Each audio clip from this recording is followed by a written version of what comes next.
c'est où se situe la racine des inégalités.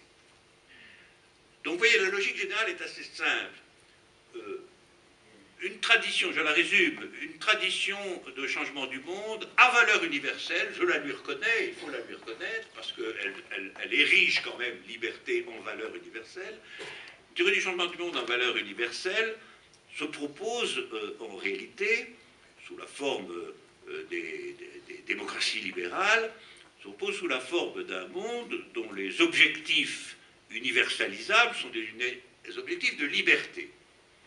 Mais cette liberté est liée à une idéologie de la concurrence et de la rivalité, et en tant que telle, elle exclut l'égalité de son champ de valeur.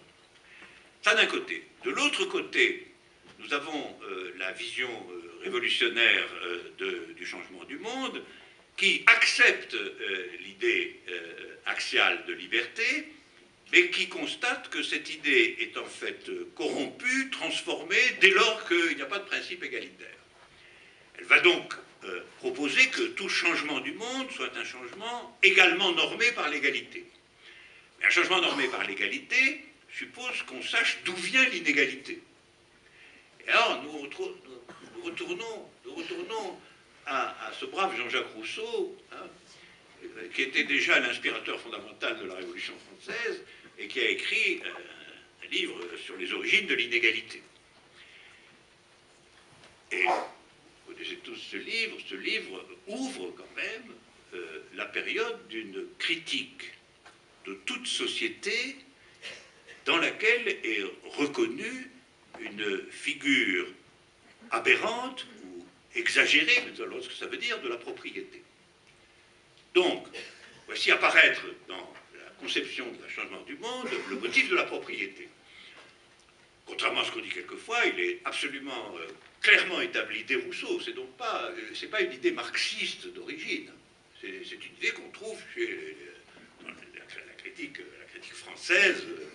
Bon établi, Rousseau le dit clairement, le premier qui a enclos un champ et qui a dit ceci est à moi, eh bien, et finalement il a été le corrupteur de l'humanité. Il a créé la civilisation, mais au détriment de l'humanité. Quelque chose comme ça. Donc il a engagé un processus qui peut-être a une valeur universelle, mais une valeur universelle primordialement corrompue. Et corrompue par quoi? Eh bien, par le fait que des ressources qui devraient être communes ne sont pas communes. Voilà. Que des ressources qui devraient être communes sont appropriées de façon singulière. Alors ça, c'est un point qui, si on le regarde de près, provoque un élargissement de perspective tout à fait considérable. Parce que si on pense que, finalement, la question du changement du monde, et le monde lui-même, est liée à l'histoire de la propriété, en général. À savoir que ce qui a rendu impossible que le changement du monde soit normé par une liberté véritable. Et que ce qui empêche que ça soit normé par une liberté véritable est l'inégalité, alors l'origine du changement du monde en tant que limité, finalement, et n'allant pas jusqu'au bout de l'émancipation, on prend ce mot, cette origine est lointaine. Elle n'est pas simplement contemporaine. Elle remonte à quand? Elle remonte à l'apparition de sociétés inégalitaires, quelle que soit cette inégalité, par appropriation privée de ressources qui devraient être communes. Ça remonte à la révolution néolithique. Et donc, le changement du monde prend une allure un petit peu plus monumentale, si je puis dire.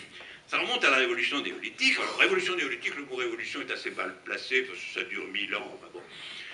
Mais du point de vue du contenu, ça désigne une chose très précise, qui est l'apparition dans l'histoire humaine, sur la base de l'agriculture sédentaire, d'un régime de propriété qui finalement est le fait d'une petite minorité des gens, minorité qui peut être entretenue par le travail des autres, minorité qui finalement va être un vecteur tout à fait fondamental du développement de l'humanité, puisque ça va être accompagné de la création, outre l'agriculture sédentaire, des figures normées de l'élevage, de la poterie pour conserver une partie du surplus agricole, etc., etc. Et tout ça, cette révolution néolithique, crée ce qui, dans le langage de Marx, va être appelé une société de classe. Une société de classe qui va prendre des formes très différentes dans l'histoire.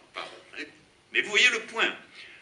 Le point, c'est que si il est vrai que le changement du monde ne peut pas être limité à une extension telle quelle de la figure démocratique telle que nous la connaissons et la pratiquons, mais qu'il faut y réintroduire un principe d'égalité, tel que ce principe d'égalité permette réellement, si je puis dire, l'égalité des libertés, il faut remonter quand même jusqu'à l'origine de tout cela, dans l'histoire de l'humanité, c'est-à-dire quand même plusieurs millénaires,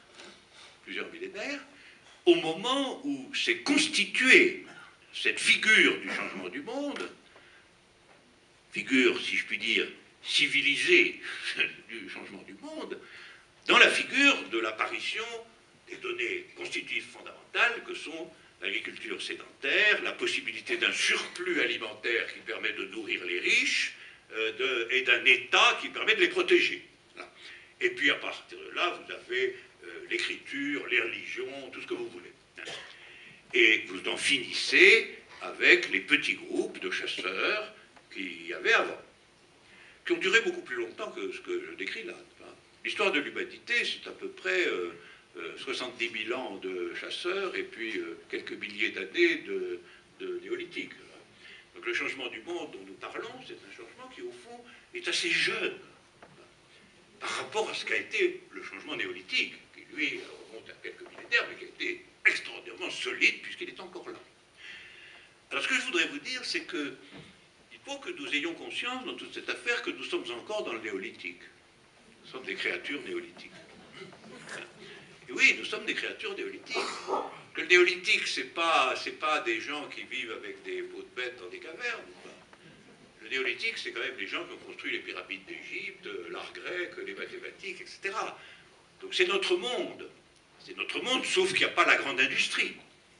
La grande industrie, elle est portée, elle a eu besoin de la science, elle a eu besoin de tout ça, elle est portée par la révolution néolithique, et elle en est, au fond, probablement le stade le plus achevé que nous connaissions. Donc le monde dans lequel nous sommes, c'est du néolithique perfectionné. Alors ce néolithique perfectionné, du point de quel peut être le principe de son changement? Voilà notre question, nous retournons à notre question. Alors,